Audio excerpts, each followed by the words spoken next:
Regresamos a este bloque con la entrevista especial, en este programa especial con el doctor Alejandro Yamatei, su libro El relato de una injusticia, Caso Yamatei, un libro que va a ser presentado el 20 de noviembre de 2012 en Ciudad de Guatemala, en el auditorio de la antigua Universidad de San Carlos, exactamente frente al Congreso, en la 9ª Avenida de la zona 1, el 20 de noviembre a las 5 de la tarde, un libro que hemos tenido la buena fortuna de poder leer y un libro que realmente creemos va a ser un antes y un después en la historia jurídica de este país. Es un libro que está excelentemente bien referenciado, es un libro que inclusive habría que recomendarse a los estudiantes de Derecho y a los estudiantes de Derecho Procesal Penal, porque realmente es una narrativa muy clara sobre cómo se debe defender el derecho por parte de un defensor, por parte de un acusado que tiene la certeza de su inocencia, pero también cómo si una persona enfrenta a la justicia con pruebas en la mano, con evidencia y con el derecho de su lado, la justicia puede ser tardada en Guatemala, pero gracias a Dios también todavía hay jueces y magistrados que tienen al derecho y a ese juramento que también tenemos que hacer los 16,000 o 17,000 abogados que hay en Guatemala. Cada uno de nosotros le ha puesto la mano encima a la Constitución y ha jurado defenderla, pero lamentablemente del otro lado, donde hay presiones políticas y más diría yo juegos políticos y presiones mediáticas que derecho, esos abogados que no cumplen con su deber realmente dejan mucho que desear.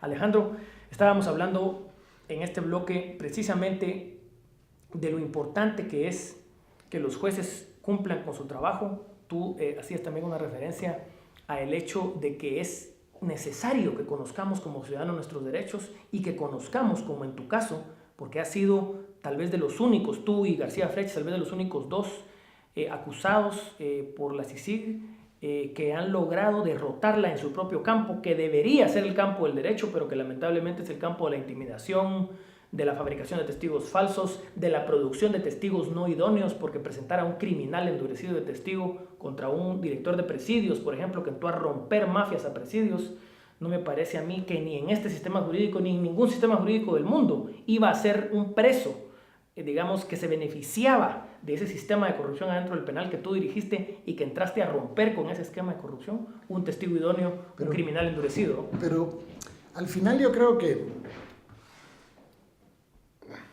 te voy a relatar una historia que no la había querido contar. Voy a decir el nombre, no el apellido. Se llama Jason. Yo, una de esas talanqueras que no funcionan, que hay muchas en Guatemala, en las colonias.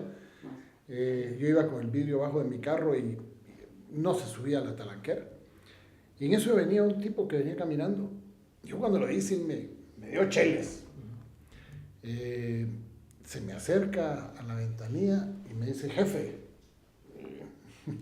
Yo le digo, sí, usted. ¿Qué onda? Le digo. Me dijo, se levantó los pantalones y me enseña las piernas tatuadas. Me dice, fíjese que yo, gracias a Dios y a usted, estoy vivo. Le dije yo, no con esas palabras, pero le dije yo, a cuenta de que yo.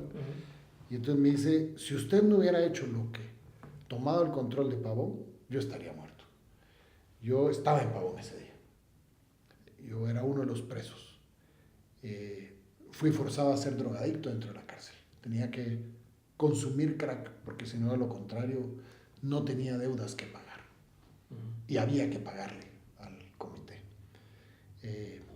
Usted nos trasladó a Pavoncito y mire, logró lo que usted quería, que era que muchas personas dejáramos las drogas, aprovechando que durante unos meses estuvimos sin acceso a drogas. Entonces muchos aprovechamos la oportunidad para salir. Y al final me dice, mire doctor, yo lo único que le quiero decir es que a usted no lo queremos. Habemos muchos que estamos ahí que lo amamos, porque vimos en usted la posibilidad de salir.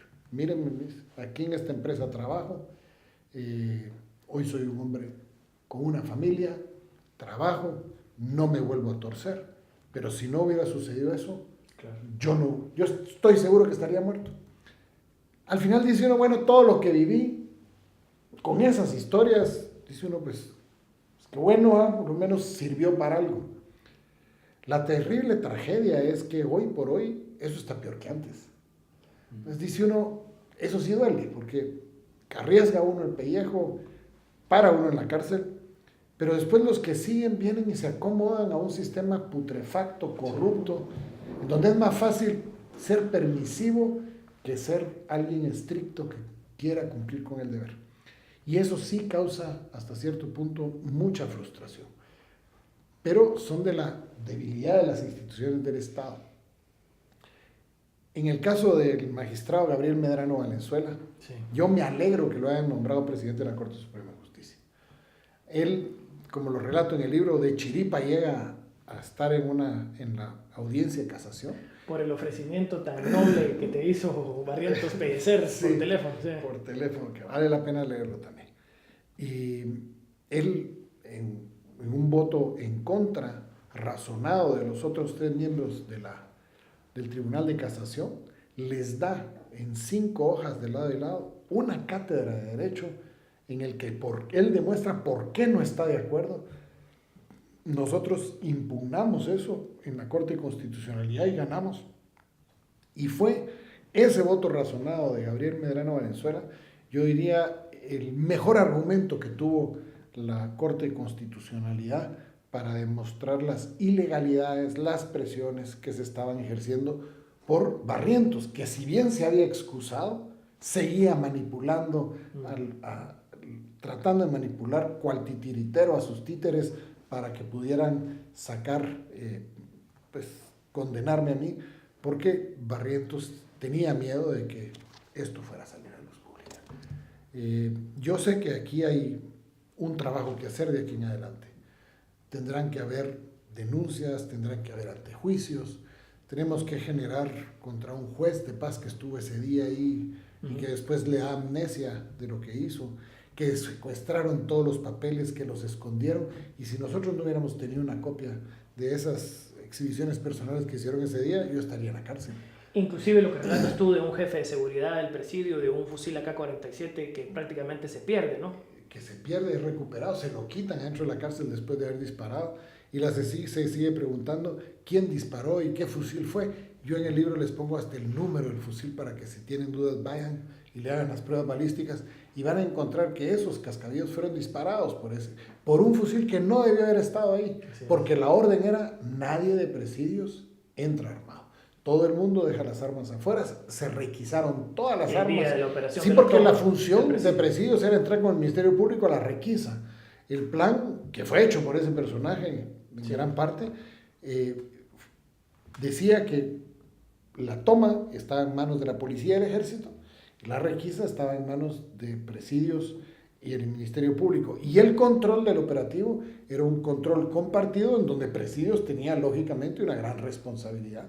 Pero nos habíamos cuidado hasta la última, hasta la Convención Internacional sobre los privados de libertad, hasta eso habíamos puesto en el plan que había que respetar, qué artículos, de qué cosas, porque lo que se buscaba era lo que al final fue tomar una cárcel que era el centro de operaciones de gran parte del crimen organizado, que me controlaba otras cárceles del país también, pero que teníamos que tengo entendido que 6 o 7 personas extorsionaban y controlaban la vida de 1.650 reclusos. Un poquito más. Tenían 200 personas que se llamaban servicios, que era el equivalente de la policía. Tenían un jefe una especie de guardia de garroteros o algo así. No, incluso lo presento ahí como tenían su propio registro de la propiedad, donde emitían certificados, títulos de propiedad, los cuales presentamos en el libro.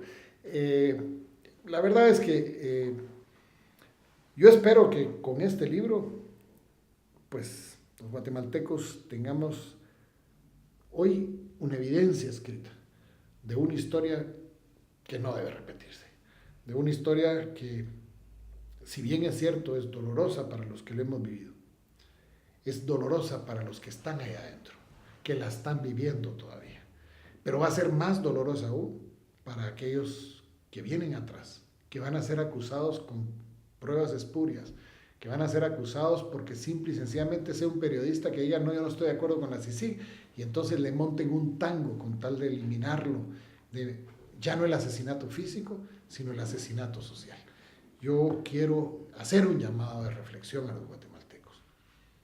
Este país puede cambiar, y este país puede ser diferente, pero está en nuestras manos. está en las manos de los que decidamos asumir el reto de que cambie y que sea diferente. Y ese cambio se va a dar en la medida que alcemos nuestras voces, en la medida en que nos organicemos y en la medida en que emprendamos en la búsqueda de objetivos comunes la construcción de un auténtico Estado de Derecho, en donde la no confrontación por procesos ideológicos nos permita construir ese Estado de Derecho en donde todos seamos iguales ante la ley. Muchas gracias, Alejandro. Sin duda vemos en tu libro ese aporte para ese cambio que estabas esbozando en este segmento. Tenemos fe en que eso se pueda dar en Guatemala. Como estábamos platicando en los segmentos anteriores, nos damos cuenta que sí hay gente que tiene valor y que puede ser útil en un proceso más puro y como debería de ser.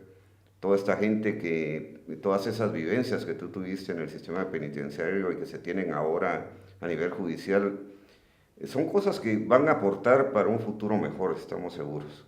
Y te agradecemos y te felicitamos por tu aplomo de hacerlo y por la idea esa de lograr un cambio para nuestro país. Yo creo que eso es básico y creo que tiene que quedar en el ambiente de nuestra audiencia, que sí tenemos la oportunidad de ser mejores, de tener un sistema judicial probo, que no necesitemos que venga gente de afuera para hacerlo funcional. Y yo creo que con el aporte de tu libro eso es un grano, no un granito, sino un grano grande que va a ayudar para esto. Agradecerte también, Alejandro, la valentía de escribir el libro, también de hacerlo con todas las referencias del caso, con toda la justificación del caso, con todas las pruebas de lo que estás afirmando en el caso y, por supuesto, decirle a nuestros radioescuchas y a todas las personas que han sido mencionadas en este programa que este programa se hace en el ejercicio de libertad de expresión garantizado en el artículo pertinente de la Constitución Política, se hace también al amparo de la Ley de Libre Emisión del Pensamiento, y si cualquier persona de CICIG, de la Corte Suprema de Justicia, del Ministerio Público o de donde sea, quiere hacer uso de su derecho de respuesta, por supuesto que estamos más que abiertos a esa posibilidad y pueden, por supuesto, contradecir o expresar sus opiniones. Sin embargo, nosotros en este programa debemos de reconocer que lo que hemos visto, analizado y leído del caso Yamatei, el relato de una injusticia, nos parece que es un libro completamente referenciado, completamente, con pruebas documentales que existen en el libro, que son parte del texto, y creemos que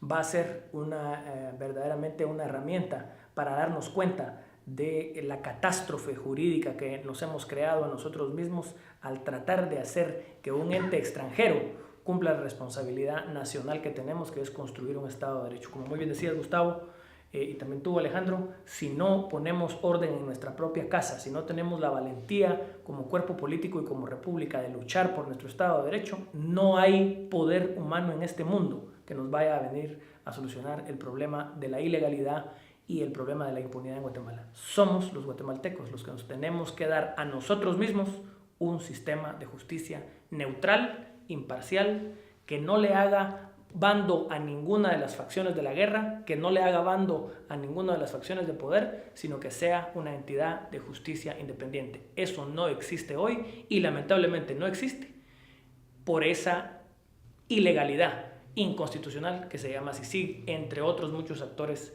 que lamentablemente no hacen su trabajo adentro del país. Así es que yo les agradezco muchísimo a Gustavo, a Alejandro, esta entrevista que ha sido muy importante para nosotros y los invitamos a que nos sigan en este su programa especial, hoy con el doctor Alejandro Yamatei, en la presentación, en la prepresentación, digamos, de su libro Relato de una injusticia, el caso Yamatei. Mi nombre es Giovanni Frati, muy buenas noches.